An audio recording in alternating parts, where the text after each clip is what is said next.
When I was 16, my parents moved us into a house that sat at the edge of an old logging road in Maine.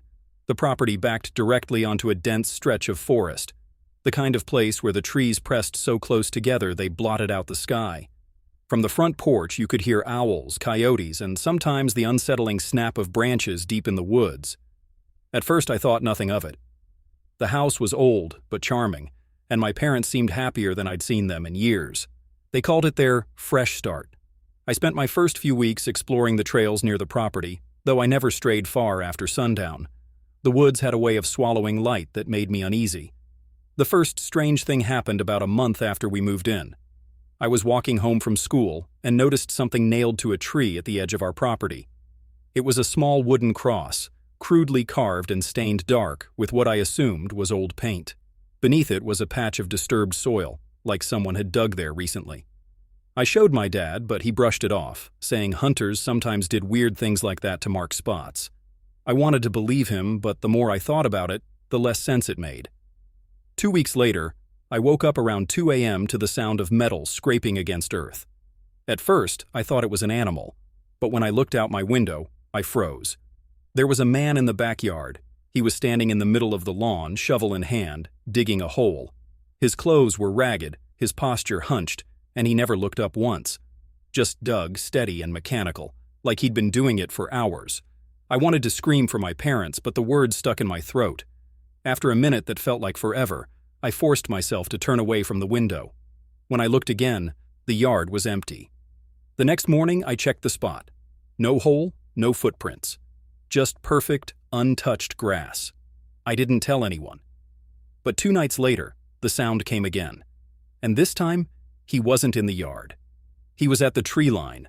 I could see him standing just beyond the porch light's reach, shovel resting against his shoulder, head tilted upward toward my window.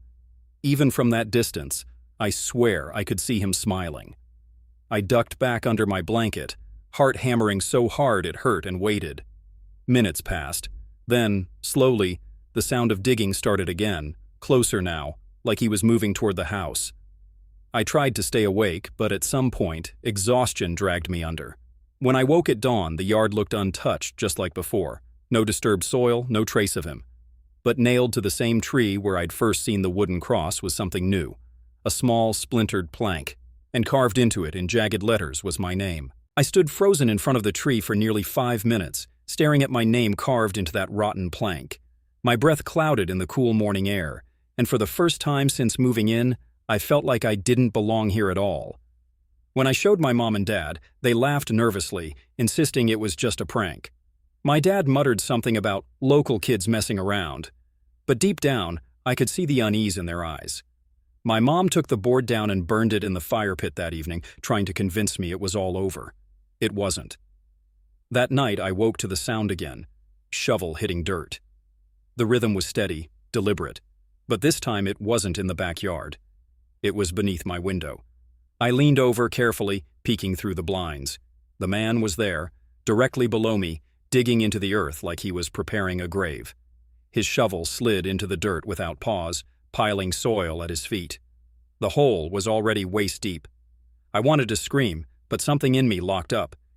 He didn't glance up, didn't hesitate, just dug.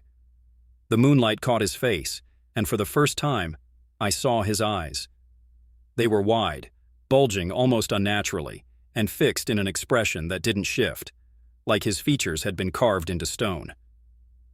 I backed away from the window, grabbed my phone, and tried to call 911. No signal. My house sat far from town, and sometimes service dropped, but in that moment, it felt intentional, like the woods themselves were cutting me off. I spent the night pressed against my bedroom door, clutching a baseball bat, listening. Eventually, the digging stopped, replaced by the sound of soft, slow footsteps circling the house. He dragged the shovel across the siding, scraping it against the wood like nails on a chalkboard. Then silence. By dawn, I forced myself to look outside. The hole was gone, grass untouched, but nailed to the tree again was another board. This one didn't have my name. It had my date of birth carved into it. That's when I snapped. I begged my parents to call the police. They humored me, more out of concern for my imagination than actual belief.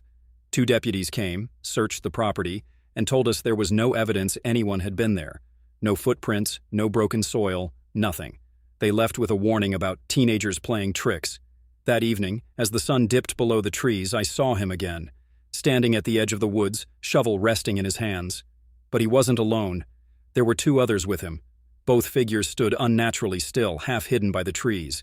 Their faces were pale, almost gray in the fading light, and their clothes were dirty, torn. All 3 of them stared at the house silently, not moving, not blinking. When I shouted for my dad, he came running, but by the time he looked out, the yard was empty again. He turned to me, frustrated. "You've got to stop scaring yourself, son." But that night, I woke again to the sound of digging. This time, louder, closer. When I looked outside, there were 3 holes in progress. One below my window, one near the porch, and one directly in the center of the yard. 3 graves. And the worst part? Each one had a wooden plank at the head. The one beneath my window already had my name on it. The one near the porch had my mother's. And the one in the center of the yard carried my father's. I didn't sleep at all after seeing those graves. Every creak in the house, every gust of wind outside made my skin crawl. My parents still didn't believe me, even when I showed them the fresh dirt piled in the yard the next morning. My dad muttered something about animals digging and went off to work. My mom tried to distract me with chores, but I couldn't stop staring out the window, watching the tree line. By afternoon, the boards were back. My name, my mom's, my dad's, each one nailed above the graves like headstones.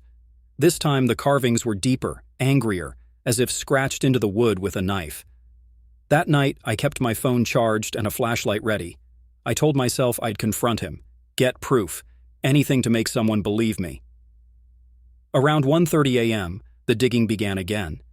Heavy, urgent, like the man was in a frenzy. I crept to the window, flashlight in hand. There he was, knee-deep in the hole with my name. But something was different. His movements weren't slow and methodical anymore. They were violent, desperate, as if he needed to finish before sunrise. His pale face snapped upward, locking eyes with me. I froze. And then he smiled. It was the first expression I had ever seen him make, and it was worse than his blank stare.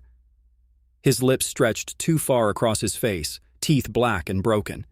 He dropped the shovel and climbed out of the hole, never breaking eye contact. I stumbled backward, heart pounding, and screamed for my mom and dad. Lights flicked on down the hall. But before they could even reach me, I heard the front door rattle violently. The lock scraped as if someone was forcing it open. My dad shouted, grabbing the baseball bat. My mom clutched my arm. The door burst open with a crack, and the man stepped inside, followed by the other 2 figures. Their clothes reeked of damp soil, their eyes hollow. They didn't move like people. They shuffled forward slowly, but every step echoed like thunder in my chest. We ran upstairs, barricading ourselves in my bedroom. My dad held the bat at the door while my mom dialed 911, her voice shaking, but all we heard on the line was static. The banging started immediately, fists and shovel handles slamming against the door, making it buckle. My dad shouted, but there was no reply. Just that awful smile grinning through the crack as splinters flew. Then, silence. We held our breath, waiting. Minutes passed. Nothing. Cautiously, my dad cracked the door open. The hallway was empty. The house was silent. When we crept downstairs, the front door hung wide open. Cold night air swept inside. And outside, under the moonlight, 3 graves waited. But they weren't empty anymore. Each hole had been filled, dirt smoothed perfectly flat. 3 wooden boards stood tall at their heads, our names carved deeper than ever before. The police arrived hours later after a neighbor reported screams. They searched the property, but the graves were gone. No boards, no disturbed earth, no sign of anyone ever being there. To this day, my parents won't talk about it. They claim it was a shared nightmare, some mass hysteria. But I remember. I still hear the shovel sometimes, faint in the distance, when the house is quiet at night. And sometimes when I look out at the tree line, I see him, standing there, waiting.